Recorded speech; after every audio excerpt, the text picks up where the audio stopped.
Hi everyone, welcome back to my channel. Today's video is going to be a little shorter than what I was anticipating, but welcome. My name is Ashley, if you don't know already. I am a stay-at-home mom, full-time, to one, soon to be two littles, and I have a small business called Nichole Co, where my goal is to spread the joy of crafting and mental health acceptance as well. So today's video, I realized I went to edit it, and I noticed that I did not talk in this entire video. So it's just a lot of punch needling. It's pretty much me just punch needling at different locations across my house and like in the car. It was not what it was intended to be, of course, but I am fine with it. I haven't posted like a video that had like a lot of punch needling in it or just punch needling in a really long time. So I was like, you know what, that's what today is. We're going to go with it so that we can at least get a video up. Normally this would be one of those weeks where I would end up going, oh, this isn't good enough, and then I just kind of scrap it or I wait until later on. But like you guys know, I know I was doing 2 videos a week. Those are kind of going to come and go as I feel up to it, but we're staying consistent with at least that 1 video a week. But the day's kind of flexible, I should say, just depending on what's going on. But before I really get into kind of everything else I want to talk to you all about in this video, I did want to let you all know that I have a GoFundMe running right now for my cat, Gracie. If you didn't see my post, I posted it yesterday when I said I was going to put this video up, just saying that I had started a GoFundMe.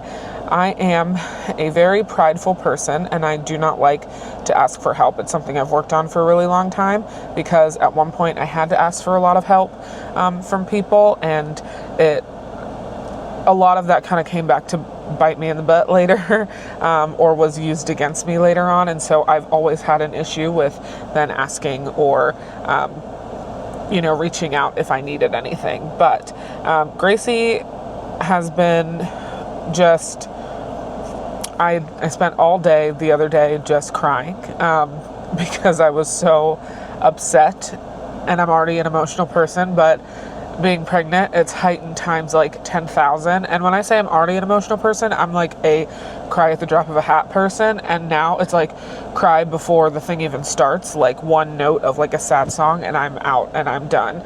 So I had a full mental breakdown just thinking about how old she is. She'll be 13 in December. I've said it in a previous video before, but Gracie was my first like pet on my own. She was my first pet here in Florida. I've been here since 2012, but we got her in 2014, the end of 2013, beginning of 2014, because that's when she was born. And it's just been a lot watching her slowly.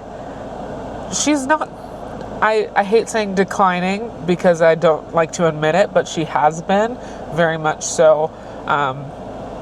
I'm going to cry again, and I can't. But she has been just very different. She's still eating. She's still going to the bathroom. She's still drinking. I just know she's very uncomfortable right now, and there's nothing that has been done that is showing what it was on the outside or any of the other tests that I paid for that did it. So we need to go see another specialist, and we saw one before. They did some very basic tests just on her eye and things like that, and that was when nothing was really happening besides the dilation not happening, so they didn't order anything big.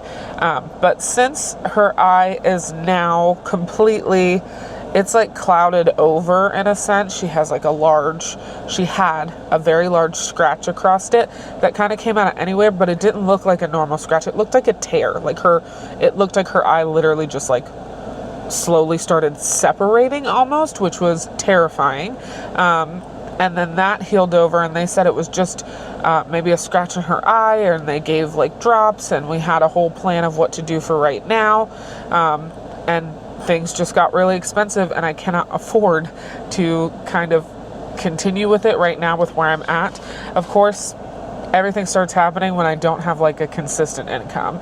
I have a little bit that comes in every month, but I don't have enough to cover the cost of vet bills. And one of my main reasons for my mental breakdown the other day was I called over 20 locations here in Florida.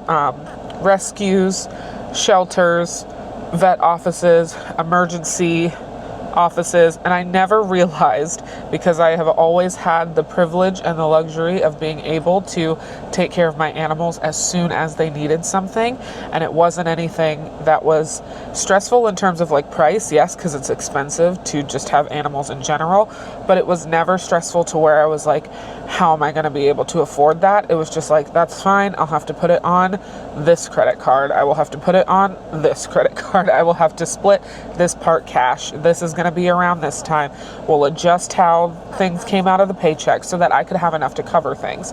And yeah, I never realized until I called around that there is literally not a single thing that you can do, at least in Central Florida, and right on the outskirts of Central Florida, because I called people that were a couple hours away.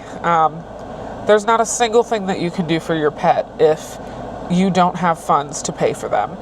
An emergency room visit, the lowest that I was quoted for an emergency room visit, just the visit itself before anything else is done, was $125 up front. And I cannot tell you the angry, sad frustration that I felt, because I could not, like, I've never felt so like helpless. My animals already don't have a choice in what's going on. Like, they're just here. But it sucks so much that there's not a single thing. Like, as a human, at least, if something is terribly wrong, you know, you have an emergency room, you can go and, you know, at least go and know that you'll be treated, and then you can follow up with it later, figure it out. Like, you know, you don't need to have anything right there, but you'll still get care and you'll still get treated. And the fact that there's not a single place or location or anything like that for animals, and they're all just like, well, just open a credit card, or just if your credit will get approved for this, which it will not right now, because I worked very hard to get my credit up, and in the last, you know, few months of everything being just kind of a hot mess, it's dropped back down a lot. So I'm not wanting to, or I'm not able to, also is the thing. It's not even a want, it's I'm not able to like open a new card or anything right now. So yeah, I'm rambling because I was so emotional about it. I was so upset. I had to call my sisters, and one of my sisters answered, and I literally just cried on the phone to her. I was talking to my best friend, who is the one that originally had Gracie. Like I said, Gracie's always been in my life. She was bought by my best friend first, because it was supposed to be her cat, but she instantly clicked with me. And so I moved in about a month after she was born into the apartment that we were in, and she instantly just kind of became my cat. She was always in my room. She was always with me, hanging out. And when my friend moved to California, they were still figuring out where they were living. And so I took Gracie, because she had always been with me anyway. But I just kept Gracie and was like, yeah, I'll get everything taken care of, and we can go over everything later, and I'll fly her out, or we'll drive her out, we'll figure out what needs to happen to get her to California. And she called me and was like, Gracie has always liked you better. Like, you can, if you want to, you can just keep her. And so she's been mine ever since. Like, legally, I guess we should say. We always say we have split custody. But yeah, she's been mine ever since. And so I just was having a really rough time thinking about her. And I can't talk about it too much because it makes me cry. But yeah, that's pretty much what we've been doing. So yeah, I am going to leave the link to my GoFundMe in the description bar. I know everybody is struggling right now, like a lot, and I understand how tough it is. So a monetary, like, donation is not necessary. Like, do not stress out if that's not something you can do. I don't want anybody to feel like they have to give anything, but what I would appreciate is if you could at least share my link around wherever you would like, just to get more eyes on it, and that would be beautiful and amazing. I've posted it on all of my socials, and I just am trying to be able to get her into the specialist to get the initial care that she needs, and the initial test. She's going to need an MRI. That's very expensive. So many other things are going to pop up in these initial tests. So I am trying to just kind of get that done first, so then we can find out a care plan and make her a little bit better. But yeah, I appreciate you all. Everybody always gives me so much love whenever I give any updates on Gracie or I talk about her, which I always feel weird about because I'm like, I'm a very passionate person about my animals, and I know that there are a lot of people who are not as passionate about their animals, but it just like, it really is great to see you guys all just check in. I've had people randomly message me and be like, how's your cat? And it just makes me so happy. So yeah. All right, let me change subject now because otherwise I'm going to cry more and more that I think about it. But this past week, I haven't really done anything besides punch needling. I was trying to prepare my house for Christmas, and I'm late because it's November 5th right now when I am filming this. I was supposed to be preparing my house for Christmas. I kept pausing, I kept stopping, everything going on with Gracie right now, and all of my other animals just have something little that's going on with him right now too, which is very annoying that like all at the same time everybody decided that they have like one thing that's wrong with him essentially, and it's just it's been so much stress to try to make sure they all get all of the care that they need and they all are taken care of as best as possible right now. I know things will look up, so staying positive, like, we'll be good and it's okay.